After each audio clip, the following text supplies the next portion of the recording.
નમસ્કાર મિત્રો, રિઝલ્ટ રોજમેડ કે જીઆર હોય અથવા કોઈ પણ એક્સેલ ફાઇલ હોય તેને આપણે અપડેટ કરવાની, મતલબ કે એક ફાઇલની અંદરથી બીજી ફાઇલની અંદર માહિતીને લઈ જવાની છે. તો રિઝલ્ટનું એક આપણે અત્યારે અપડેટ આપ્યું છે, જોઈએ.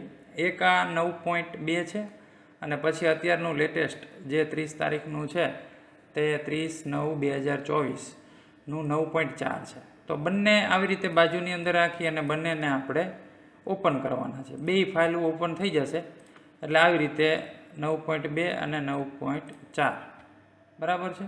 હવે સૌથી પહેલાં આપણે શાળાની માહિતીની અંદર જઈશું. તો સૌથી પહેલાં તમારે શાળાની માહિતી બંનેની અંદર ખોલી અને જેની અંદર પેસ્ટ કરવાનું છે, ખાસ બરાબર સમજો, જેમાં પેસ્ટ કરવાનું છે આપણે આ 9.4 છે એની અંદર આપણે માહિતી પેસ્ટ કરવાની છે. બરાબર છે. તો અહીં ધોરણમાં પેસ્ટ નહીં, વર્ગથી પેસ્ટ કરો અથવા તો ડાયસ કોડથી. તો આટલું ડિલીટ કરો અથવા તો ન કરો તો પણ ચાલશે, પણ ડાયસ કોડથી પેસ્ટ કરવું છે તો ડાયસ કોડની અંદર ક્લિક રાખવાનું છે પહેલેથી.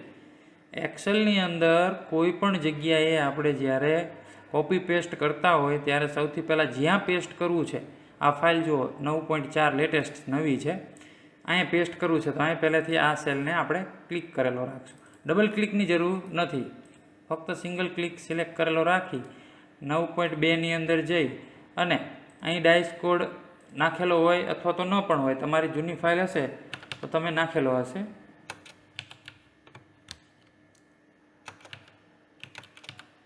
આવી રીતે બરાબર 243305024003 આવી રીતે આમ ક્લિક કરી આને કરી દેવાનું કોપી.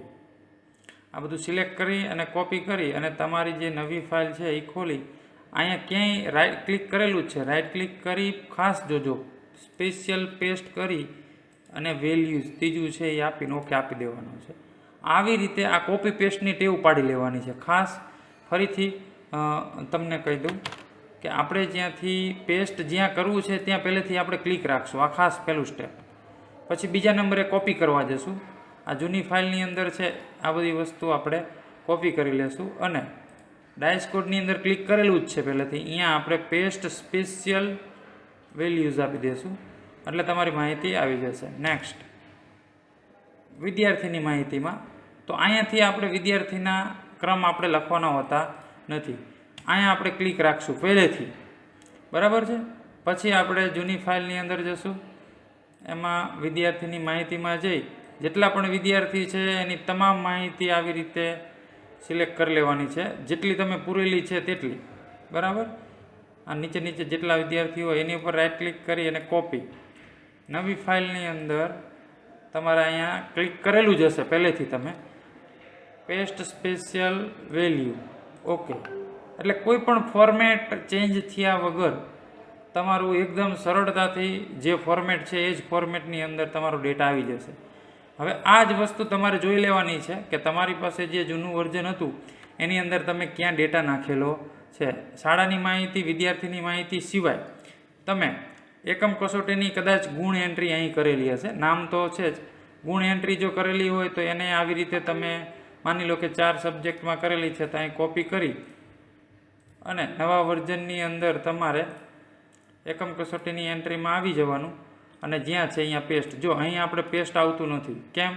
તો કે અહીંયા આપણે પહેલેથી ક્લિક રાખેલું નહોતું. બરાબર છે.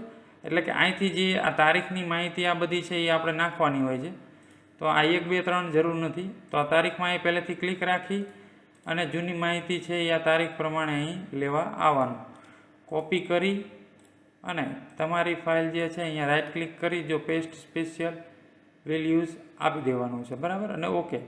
અત્યારે મારી પાસે અહીં માહિતી નથી એટલે તમારી પાસે આની અંદર માહિતી કેટલી જગ્યાએ હશે જૂની ફાઇલમાં, એકમ કસોટીમાં એન્ટ્રી કરેલી હશે તો હશે. પછી આજી પત્રક એ છે એની અંદર ક્યાંક તમે રીત 1 હોય કે રીત 2 હોય અથવા રીત 3 હોય એની અંદર જે માર્ક છે એ અહીંથી કોપી કરી જેટલા પણ વિદ્યાર્થી હશે અહીં દેખાડશે. અહીંયા આવી રીતે કોપી કરી લેવાની છે અને પછી તમારે નવી ફાઇલની અંદર એમાં જઈ અને પાછું ત્રીજી રીતની અંદર જઈ અહીં પેસ્ટ કરી દેવાનું છે. અહીં પેસ્ટ નથી આવતું એનું કારણ ફરી વખત કે જ્યાં પેસ્ટ કરવું છે ત્યાં પહેલેથી ક્લિક રાખવાનું, પછી તમારે અહીં કોપી કરવા જવાનું છે પછી અહીંયા પેસ્ટ અહીંયા કરી દેવાનું છે. પેસ્ટ સ્પેશિયલની અંદર જે વેલ્યુઝ ઉપર ક્લિક કરી દેવાનું છે એટલે માર્ક્સ આવી જશે. એટલે જ્યાં પણ પેસ્ટ કરવું છે ત્યાં પહેલેથી ક્લિક રાખશું. એવી રીતે પત્રક બીની અંદર તમે જો અહીં માર્ક એન્ટ્રી કરેલી હોય, બરાબર છે, તો પત્રક બીની અંદર પણ તમે તમારે જૂની ફાઇલની અંદરથી ટૂંકમાં કોપી પેસ્ટ સ્પેશિયલ વેલ્યુ કરી અને આપણે ફાઇલની અંદર જ્યાં પણ ડેટા છે, વધારે FLNની અંદર પણ જો એન્ટ્રી તમે કરેલી હોય તો એક જોઈ લેજો. એટલે હું માનું ત્યાં સુધી તમને આ એક કોપી પેસ્ટની રીત આવડી ગઈ હશે. કોઈ પણ જગ્યાએ આપણી ફાઇલ હોય કે કોઈ પણ એક્સેલની ફાઇલ હોય, ક્યાંથી ડેટા આપણે કોપી પેસ્ટ કરતા હોય એટલે પેસ્ટ સ્પેશિયલ વેલ્યુથી જ આપણે ડેટા લેવાનો છે. એટલે ખાસ એ વસ્તુનું આપણે ધ્યાન રાખી અને સ્પેશિયલ પેસ્ટ દ્વારા જ ડેટા ટ્રાન્સફર કરીશું. અને ખૂબ સરસ બનાવેલું આ નવું અપડેટ વર્ઝન, બરાબર. આ પેટ સેટની ગુણ સ્લીપ છે, બરાબર. આ એક નવું છે. પછી આની અંદર તમે પહેલા સત્રમાં કોઈ વિદ્યાર્થી નીકળી જાય અને એને 40-40-20 પ્રમાણે માર્ક આપવા હોય આપણે રિઝલ્ટ શીટ, તો આપી શકીએ છીએ. તમારી રીતે આ મોડિફાઈ તમે તમારી રીતે બનાવી શકો છો. પછી પત્રક એકમ કસોટીની હોય, વોટ્સઅપ ટેસ્ટ હોય અથવા પ્રથમ સત્ર હોય તો અહીંયા આપણે એક બટન મૂકેલું છે વોટ્સઅપની સ્પીડ. કોઈની સ્પીડ છે એ ધીમી હોય સિસ્ટમની, તો અહીંયા વધારે સેકન્ડથી પણ મેસેજ મોકલી શકે છે. એટલે જો ધીમી સ્પીડ હોય તો અહીં સેકન્ડ વધારે રાખવાની, અને વધારે સ્પીડમાં કામ થતું હોય તો ઓછી સેકન્ડથી કરી શકાય છે. પછી પત્રકના એનાલિસિસ પણ સરસ અહીંયા આપેલા છે, તો એનો પણ તમે ઉપયોગ કરજો. આશા રાખું છું અપડેટ વર્ઝન કઈ રીતે કોપી પેસ્ટ કરવાનું છે તેનો તમને ખ્યાલ આવી ગયો હશે.